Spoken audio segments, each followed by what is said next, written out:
కూటమి పాలనపై వైసీపీ నేత బొత్స సత్యనారాయణ మండిపడ్డారు. ఎన్నికల్లో ఇచ్చిన హామీలకే దిక్కులేదు, కొత్తగా డేటా సెంటర్లు తెచ్చినట్లు చెప్పుకోవడం ఏంటని ఎద్దేవా చేశారు.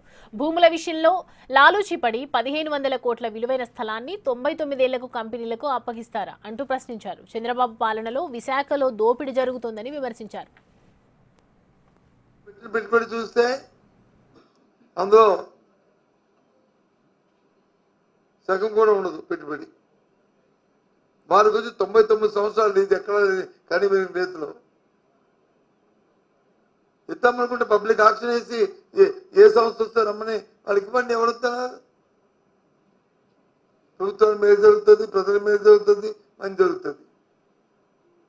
పుట్టొచ్చిన కనిపిస్తుంది అలా ఆ దోపిడీ, వాళ్ళతో జరుగుతున్న అక్రమ ఏదైతే అగ్రిమెంట్ ఉందో అది ఎస్ వాస్తవం చెప్తున్నా.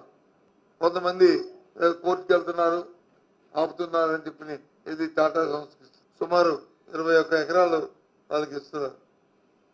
ఎకరం మినిమం ఎలా చూసుకునే 50 రూపాయలు 50 కోట్లు వేసుకునే 1000 కోట్ల రూపాయలు ఉంటుంది సంస్థ.